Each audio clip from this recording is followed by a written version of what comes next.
नाम है रमशा इकबाल और आज हम लोग चैप्टर नंबर 2 बायोडाइवर्सिटी का लेक्चर नंबर 5 स्टार्ट करने वाले हैं। और हमारा टॉपिक जो लास्ट टाइम चल रहा था वो था हिस्ट्री ऑफ क्लासिफिकेशन, कि किस तरह से क्लासिफिकेशन की थी साइंटिस्ट ने। इसमें सबसे पहले 2 किंगडम क्लासिफिकेशन बना था, फिर उसके बाद 3 किंगडम क्लासिफिकेशन सिस्टम बना था। आज हम लोग 2 किंगडम्स और मजीद स्टडी करेंगे कि किस तरह से फाइनल जो क्लासिफिकेशन सिस्टम था वो किसने प्रपोज किया था और उसमें कौन कौन से कह सकते हैं क्लासिफिकेशन हुई थी, किन ऑर्गेनिजम्स की सेपरेटली किस तरह से हुई थी। ठीक है, तो स्टार्ट करते हैं। सबसे पहले आता है 5 किंगडम क्लासिफिकेशन सिस्टम। 1937 में एक फ्रेंच बायोलॉजिस्ट था ई कैटन।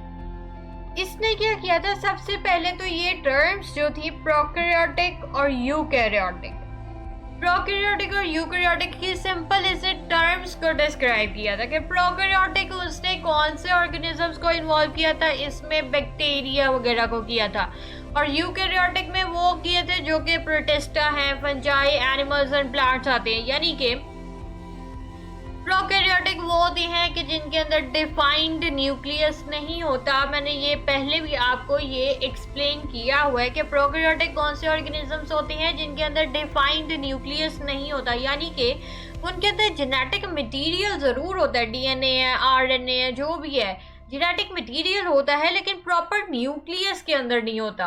तो उसने जो जिनके अंदर डिफाइंड न्यूक्लियस नहीं होता उसको प्रोकैरियोटिक में इंक्लूड किया। उसमें बैक्टीरिया वगैरह या माइक्रोब्स आते हैं, माइक्रो ऑर्गेनिजम्स वगैरह आते हैं।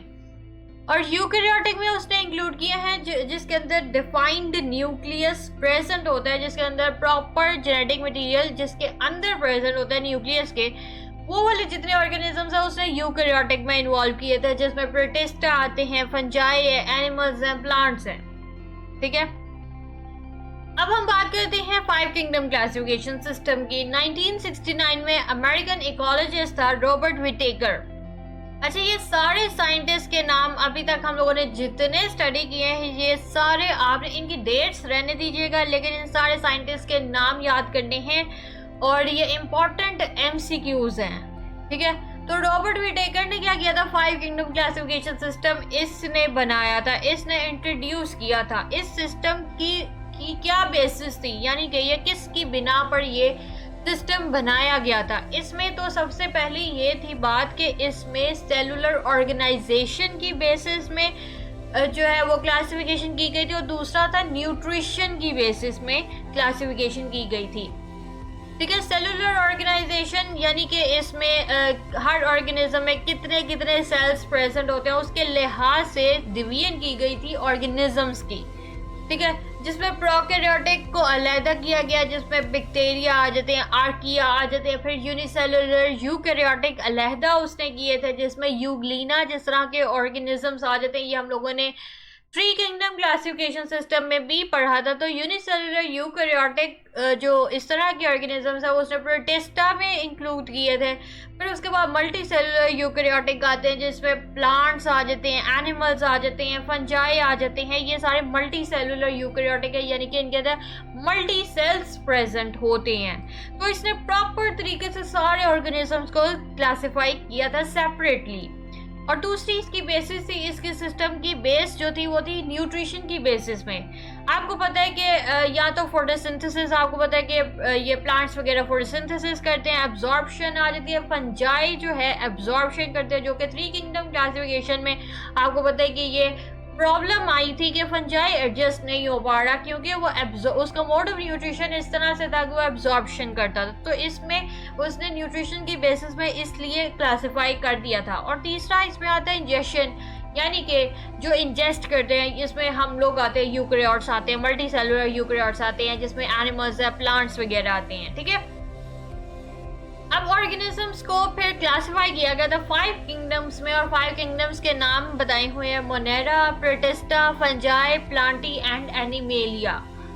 ठीक है, इसमें सारे ऑर्गेनिजम्स क्लासिफाई किए गए थे। 1988 में दो अमेरिकन बायोलॉजिस्ट थे, मार्क्यूलिस एंड श्वार्ट्ज।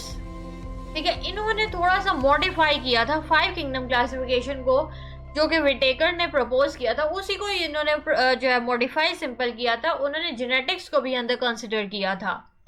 जेनेटिक्स क्या होती है? ये इस तरह की स्टडी होती है जिसमें हम लोग हेरिडिटी, इनहेरिटेंस को स्टडी करते हैं, यानी कि जो उनसे भी ट्रेड्स हमारे पेरेंट्स से ऑफस्प्रिंग में पास होते हैं, इस स्टडी को हम लोग कहते हैं इनहेरिटेंस। और इस की मतलब इनहेरिटेंस की स्टडी को हम कहते हैं जेनेटिक्स।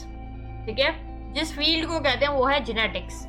तो उन्होंने जो है वो प्रपोज वही वाले 5 किंगडम क्लासिफिकेशन सिस्टम वही किए थे, लेकिन बस बीच में जेनेटिक्स को भी उन्होंने इन्वॉल्व कर लिया था। अच्छा, उसके बाद आता है 3 डोमेन क्लासिफिकेशन सिस्टम।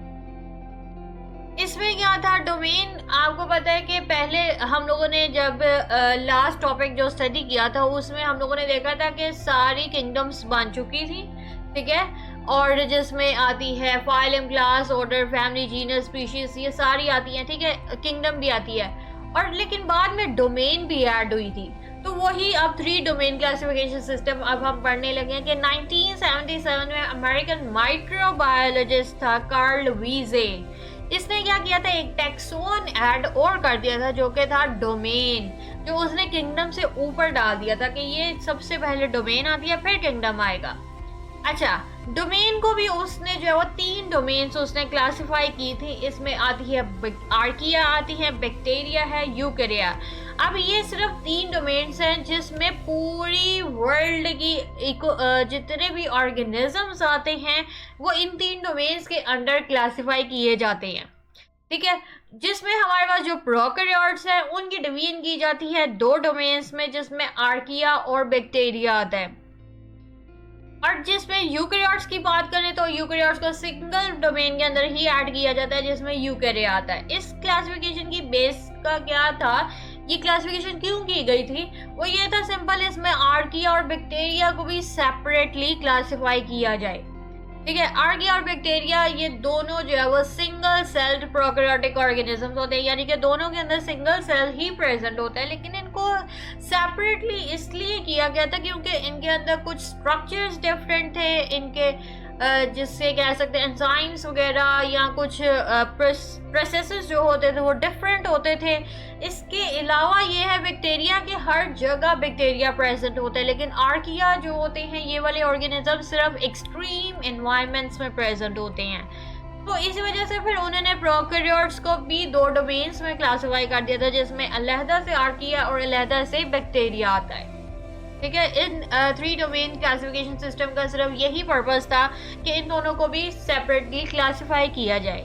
ठीक है, अब मैं आपको बुक से पढ़ा देती हूँ, बहुत ही इजी टॉपिक था, या आप अपनी वर्डिंग में भी लिख सकते हैं, बिल्कुल एग्जैक्ट याद करने की ज़रूरत नहीं है। इसमें सबसे पहले तो ये आपने साइंटिस्ट के नाम याद करने हैं जो कि इम्पोर्टेंट MCQs हैं।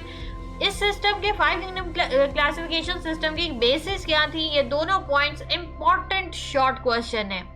ठीक है, और श्वार्ट्ज और मर्ग्यूलिस ने दोबारा से मॉडिफाई किया था, ये इम्पोर्टेंट MCQ है।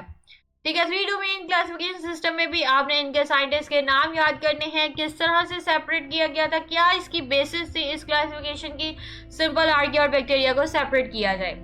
तो ये दोनों जो हम लोगों ने आज स्टडी किए हैं ये इंपॉर्टेंट शॉर्ट क्वेश्चन के लिए है। ठीक है, लेकिन अगर ये पेपर में लॉन्ग क्वेश्चन आएगा तो ये पूरा आ सकता है कि 2 किंगडम क्लासिफिकेशन या 3 kingdom classification, 5 kingdom classification system या 3 डोमेन क्लासिफिकेशन सिस्टम, ये सारों को कभी कभार कह सकते हैं कि कोई 2 बता दें एक्सप्लेन करें, या कभी कभार आ सकता है कि चारों एक्सप्लेन करें। चारों वैसे नहीं आते, कोई 1 या 2 ही आते हैं अगर लॉन्ग क्वेश्चन में आएगा। वैसे ज़्यादा ये इंपॉर्टेंट शॉर्ट क्वेश्चन के लिए है, बहुत इजी टॉपिक है, ये अपनी वर्डिंग में भी लिख सकते हैं। ठीक है, बस आपने इसमें सिर्फ ये बताना है कि हर एक किंगडम में कौन कौन सी क्लासिफिकेशन की गई थी, उनमें कौन कौन सी प्रॉब्लम्स आई थी, बस इतना याद कीजिएगा तो आप इजीली अटेम्प्ट कर सकते हैं। ठीक है, तो अगर आपको वीडियो पसंद आई है तो लाइक करें, शेयर करें, सब्सक्राइब करें। लिंक आपको नोट्स का डिस्क्रिप्शन में मिल जाएगा, साथ में एक और लिंक दिया हुआ है जो कि फुल बुक का है। अगर आपने वहां से स्टडी करना है आप वहां से भी कर सकते हैं, और अगर किसी चीज़ की समझ नहीं आई तो कमेंट्स में पूछें। तो आज के लिए इतना ही, अल्लाह हाफिज़।